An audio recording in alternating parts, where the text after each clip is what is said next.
오늘 말씀의 제목은 편안함과 평안함의 차이입니다. 편안함과 평안함의 차이.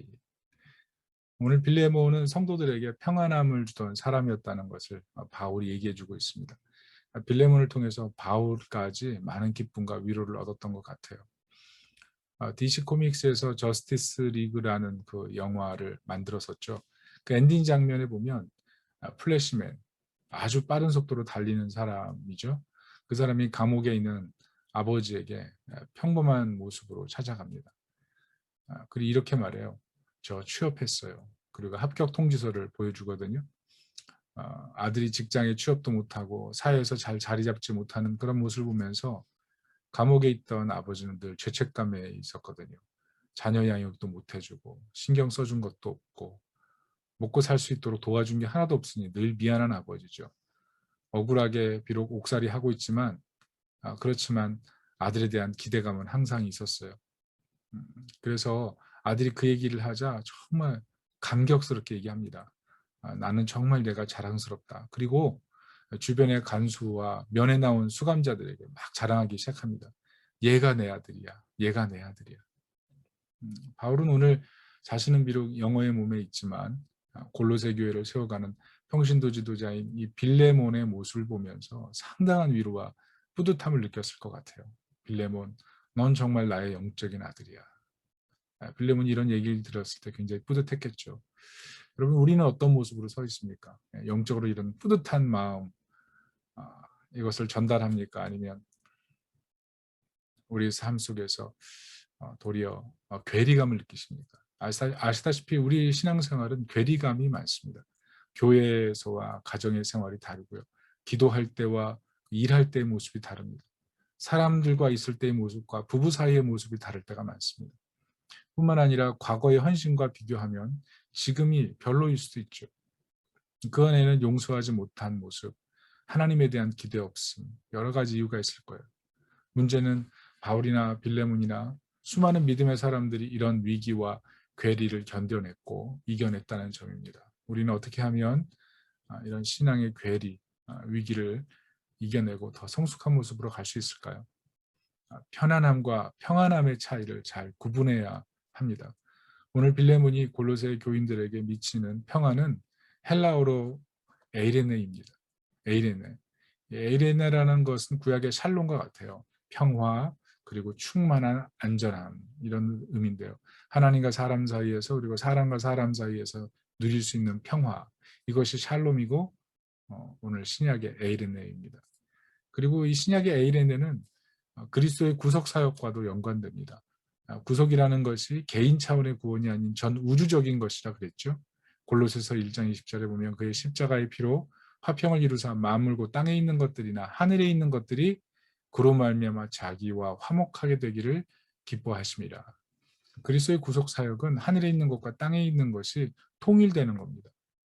하나님과 다시 화목을 회복하는 겁니다. 그래서 이 에이리네라는 것은 단순히 인간과 인간과의 관계로 끝나는 것이 아니고 우주적인 민족과 자연과 세계와 우주적인 화목에 이르는 것입니다. 예수님께서는 이것을 우리에게 주시기에 오셨고 성도는 이런 하나님 나라를 세우기 위해서 부름받은 것이죠. 문제는 우리가 평안함을 추구하기보다 편안함을 추구한다는 거죠. 성도는 세 가지 영적 정체성을 추구하기 위해 부름받았습니다. 그렇지만 편안함이라는 이슈 앞에서는 여전히 무너지기 쉬운 것 같아요. 먼저는 신앙 정체성이죠. 우리는 늘 자기 죄성을 기억하면서 하나님의 크신 은혜로 내가 누구인지를 발견하게 되죠. 내가 생각보다 죄성이 강하다는 사실이 나로 하여금 하나님이 그럼에도 불구하고 나를 사랑하신다는 것 때문에 감격돼서 자녀로 살아가게 되죠.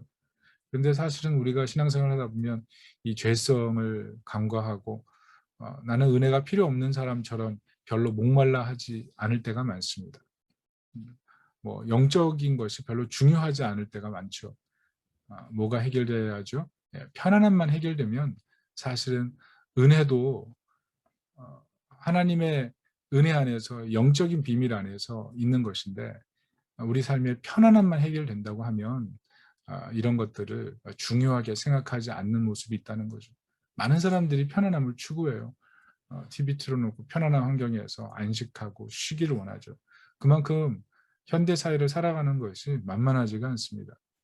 그렇지만 그런 편안함이 도리어 우리로 하여금 내가 누구인가, 내가 어떤 존재인가, 내가 무엇을 위해 부름받았는가, 이런 것들을 잊게 만들 때가 많다는 거죠. 그래서 우리가 살다 보면 자신의 삶의 정체성을 하나님으로부터 온 것으로 증명하기보다는 자신의 성공을 통해서 자신의 정체성을 증명하려 할 때가 많다는 거죠.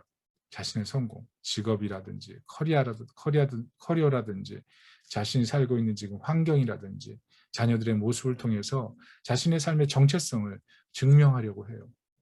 그래서 그게 안 되면 굉장히 불안해하고 힘들어합니다. 비교하게 되고요. 거기서 대부분 원망과 불평이 쏟아져 나오죠. 우린 대부분 내가 하나님의 자녀인 것으로 정체성을 정하려고 하지 않고 내가 얼마나 편안한가, 여기에 정체성을 둘 때가 많다는 것입니다. 또 하나는 성숙에 대한 정체성이 필요하죠. 종교 개혁을 했던 칼빈에게 중요한 단어가 경건입니다. 이 경건, 이 신앙을 성숙시키는 엄청난 좌표인데요. 로마서 11장 33절에 보면 깊도다 하나님의 지혜와 지식에 풍요하며 풍성하며 그의 판단은 헤아리지 못할 것이며 그의 길은 찾지 못할 것이로다. 그렇게 말했어요. 경건은 이 지혜와 지식과 판단과 이 길을 찾는 이 갈망, 그게 바로 경건인데요. 이 종교개혁자들이 이 경건을 가장 중요하게 생각했어요. 히브리서 5장 7절을 보면 그는 육체에 계실 때 자기를 죽음에서 능히 구원하실 이에게 심한 통곡과 눈물과 간구와 소원을 올렸고 그의 경건하심으로 말미암아 들으심을 얻었다, 이렇게 얘기하죠. 경건은 하나님의 은혜의 선물을 풍성하게 하고 그리스도를 닮는 그런 길인 것입니다.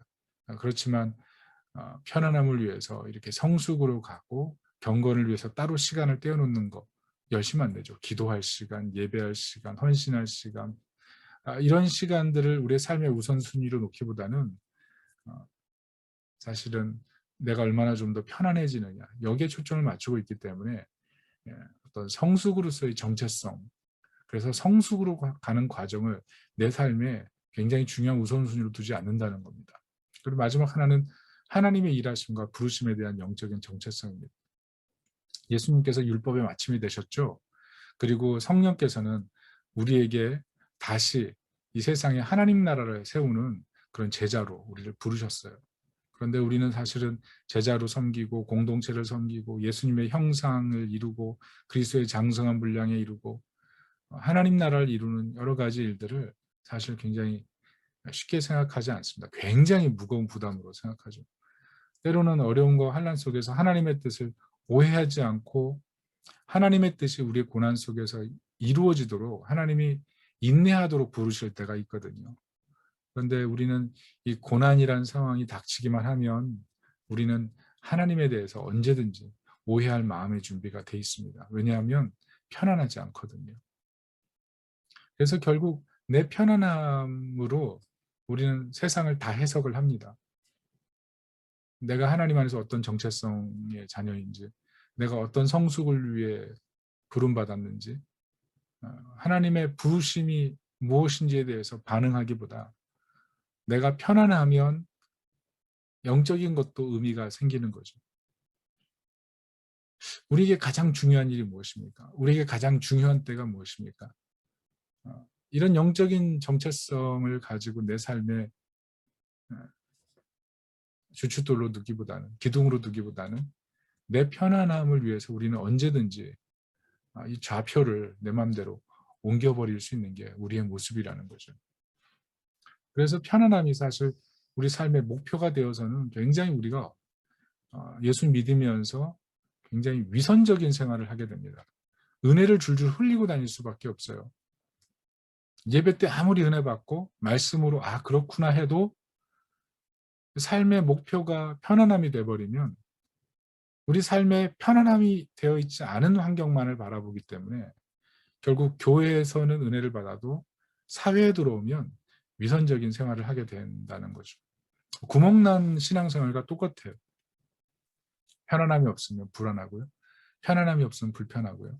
나도 모르게 불평과 질투를 담고 살게 되는 거죠. 문제는 이런 불편함을 없애기 위해서 우리는 평안의 길로 가지 않는다는 것입니다. 참 평안의 길로 가지 않아요. 때로 어떤 분들을 보면 교회에 와서 말씀대로 무조건 순종을 부르짖습니다.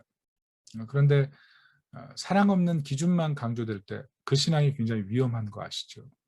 어떤 사람은 체험 중심으로 갑니다. 입신하고 방언하고 신유받아야 되고 물론 중요하죠. 체험이 필요합니다. 그렇지만 체험이 말씀 위에 서면 그것도 위험하죠. 성령은 내 뜻대로 일하신다. 이렇게도 말하는 분들 있지 않습니까? 어떤 분들은 교회 정화주의로 가요. 교회 속에서 불의한 것은 다 쓸어내야 돼. 이렇게 말합니다. 굉장히 실천적이에요. 그렇지만 너무 옳아서 틀려 보일 때가 있죠. 어떤 사람은 교회 활동주의로 가기도 합니다. 교회에서 열심히 활동하면 좀 이렇게 세상적인 불안을 좀 털어볼 수 있을 거야. 이렇게 생각도 해요. 또 어떤 분은 위로받으려고 갑니다. 내 상처와 아픔이 치유되는 곳, 그곳이 진짜 교회입니다. 그런 공동체가 있어야 되고 그런 말씀이 필요합니다. 문제가 뭐죠? 다 갈망이 있어요. 그런데 다 상황 중심이에요. 외적인 것에 너무 치우쳐 있죠. 결국 잘 돌아보면 편안함이 가장 큰 가치예요. 어, 이런 편안함이 사실은 자기에게 맞는 옷 같지만 도리어 우리에게는 더 불편함을 얻을 수 있는 문제가 된다는 거죠. 편안함을 추구하는 것과 그래서 평안함을 추구하는 것은 결과가 다릅니다. 편안함은 잘 보면 자신이 기준이 돼요. 내가 중심이 되죠. 내가 통제하려고 합니다. 분명히 자신은 말씀을 중심에 두고 체험을 중심에 두고 실천을 중심에 두고 교회 공동체를 중심에 두고 치유를 중심에 두고 위로를 중심에 두었는데 시간이 지나면 모든 그 중심에 내가 있습니다. 내가 판단합니다. 내가 기준이 돼야 됩니다. 그래서 도리어 하나님으로부터 나를 배제시키고 은혜가 마음 중심에 들어오지 못하도록 만들어내요. 도리어 갈등을 키워내는 거죠. 내가 중심이 된 것. 편안함은 그렇게 될 수밖에 없습니다. 내가 즐겁고 내가 행복해야 그게 진짜 편안이거든요. 내가 행복하고 하지 못하고 내가 즐겁지 못하고 다른 사람들이 즐겁고 행복한 것을 사실 용납하지도 못합니다. 그게 편안에 기초한 신앙의 문제인 거예요.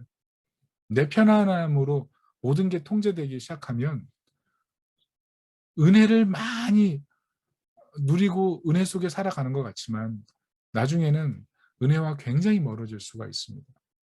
그래서 우리의 신앙은요, 그리스도로부터 나오는 평안의 기초를 둬야 돼요. 그 평안으로 인생의 건물을 세워갈 때 견고해질 수가 있습니다. 내가 예수님으로부터 용서받았다는 사실에 입각한 평안, 내가 장차 하나님 나라에 들어갈 존재가 되었다는 것에 대한 평안, 그리고 내 인생에 나를 끊임없이 친구로 찾아오시는 그리스도가 있다는 사실에 대한 평안, 이 그리스도란 분이 내 삶에 완벽한 만족과 위로를 준다는 그 평안, 내 마음속에 내 편안함으로 평안을 찾는 것이 아니라 그리스도로 가득할 때만 내가 진정한 평안을 누릴 수 있다는 그 사실, 거기에 우리가 뿌리를 내려야 된다는 거죠. 그리스도로 가득할 때 우리가 하나님으로부터 신령한 복을 받고 세상이 알지 못하는 신령한 능력 속에 살게 되는 겁니다. 그런데 우리 마음속에 내가 편안한 것으로 가득 채우려고 하기 시작하면 편안함을 추구하는 순간 더 큰 편안함을 원하게 되고 그 편안함이 있어도 누군가 나보다 더 큰 편안함을 가지고 있으면 비교하게 되고 결국 우리 눈에 보이는 것으로 만족하려고 하기 때문에 신령한 복조차 가치 없게 느껴지게 되는 거죠. 그게 참 문제입니다. 그래서 편안함은 평안함과 구별해서 생각해야 돼요. 로마서 11장 33절 아까 이제 읽어드렸는데 깊도다 하나님의 지혜와 지식의 풍성함이요 그의 판단에 헤아리지 못할 것이며 그의 길은 찾지 못할 것이로다. 이런 고백이 사실은 하나님을 찾고 하나님을 구하면서 우리에게서 나와야 되는 일이죠. 그런데 바꿔서 깊도다 우리 통장의 깊이요, 뭐 넓도다 우리 집에 있는 지평수요, 우리 내가 가지고 있는 수많은 데이터베이스와 인맥은 헤아리지 못할 것이며 내가 갈 수 있는 길은 사람들이 알지 못하는 엄청난 길이 있습니다. 이렇게 이런 것들로 평안함을 찾으려고 하면 당장 코로나 끝나면 어디 가야 될지 그런 길들을 찾기 시작하면 사실은 굉장히 어렵다는 거죠. 그래서 우리는 이 편안함이 아니라 사실은 평안함을 훈련해야 합니다. 디도서 3장 7절에 보면 우리로 그의 은혜를 힘입어 의롭다 하심을 얻어 영생의 소망을 따라 상속자가 되게 하려 하심이라 그랬죠. 우리는 그리스도 안에서 참 평안의 상속자로 살아야 됩니다. 이것을 훈련해야 돼요. 수영선수 펠프스가 하루에 1만 칼로리 이상 먹는다 그러잖아요. 그래야 메달을 따니까요. 끊임없이 훈련하죠. 그런 것처럼 우리가 세상 속에서 하나님이 주시는 평안, 예수님이 주시는 평안으로 가정을 세우고 하나님 나라를 세우기 위해서 끊임없는 훈련과 반복 이런 것들이 우리에게 필요하다는 거죠. 그 안에 하나님 나라가 세워질 수가 있습니다. 중요한 사실은 예수님께서 이미 우리에게 평안을 선물하셨다는 거죠. 우리는 이미 예수님을 통해서 하나님의 품 안에 있습니다. 예수님이 이렇게 말씀하셨죠. 요한복음 14장 27절에 평안을 너희에게 끼치노니 곧 나의 평안을 너희에게 주노라. 내가 너희에게 주는 것은 세상이 주는 것 같지 아니하리라. 너희는 마음에 근심하지도 말고 두려워하지도 말라. 하나님이 주는 평안에서 우리는 사실 편안함을 느낄 수가 있어야 되죠. 요한복음 16장 33절에는 이것을 너희에게 이름은 너희로 내 안에서 평안을 누리게 하려 함이라. 세상에서 너희가 환난을 당하나 담대하라. 내가 세상을 이겨노라. 우리 이미 절대적이고 영원하고 우주적인 평안을 누리는 존재가 된 거예요. 우리가 할 일은 이 평안, 하나님이 주시는 평안, 그리스도 예수와 동행하는 평안, 성령님이 우리 안에 내주하셔서 우리를 향해 사랑하고 축복한다. 모든 신령한 복을 줄 준비가 되어 있다. 이렇게 말씀하시는 그 하나님이 주시는 평안 속에 들어가기를 날마다 훈련해야 된다는 거죠. 그런 훈련을 할 때 우리가 사실은 이 땅에 있는 환경에서 초월해서 살게 되고 또 하나님이 주시는 복으로 인해서 더 풍성한 열매를 맺으며 살 수 있게 되는 것입니다. 여러분 결코 성도는 그냥 탄생하지 않습니다. 예수님의 공로로 탄생하지만 제자가 된다는 것은 훈련이 필요하죠. 우리가 제자로 부름 받았고요. 우리가 이 평안을 훈련하고 평안을 누리기를 축복합니다. 말씀의 결론을 맺습니다. 우리 신앙이 괴리감이 생기죠. 잘 보면 나의 편안함을 너무 추구할 때입니다. 편안함을 추구하는 신앙이 되면 신앙이 이상해집니다. 굉장히 세속적으로 갈 수도 있고요. 그리고 예수 믿는 것과 삶의 기준이 달라져 버릴 수밖에 없습니다. 참 평안은 그리스도 안에서 발견합니다. 예수님이 우리에게 주셨고요. 우리는 이미 그것을 소유한 존재고 우리가 삶 속에서 예수 그리스도와 동행할 때 그 평안을 맛볼 수가 있고 그리스도께 초점을 맞출 때 우리는 진정한 평안을 누릴 수가 있습니다. 이 평안을 늘 누리시고 또 평안을 훈련하고 우리가 들어간 곳곳마다 이 평안을 심고 자랑할 수 있기를 예수님의 이름으로 축원합니다. 아멘. 우리 다 같이 한번 기도하겠습니다. 하나님 우리가 늘 평안함을 누리게 도와주세요. 편안함에 초점 맞춰서 하나님이 주시는 평안이 무엇인지를 놓쳐버리지 않게 도와주세요. 편안함으로 하나님이 주신 평안을 제한하지 않게 도와주세요. 굉장히 중요한 문제입니다. 이 시간 다 같이 예수님의 평안 속에 살아갈 수 있게 해달라고 나를 위해 죽으신 예수님께서 주시는 평안 속에 살게 해달라고 다 같이 기도하겠습니다.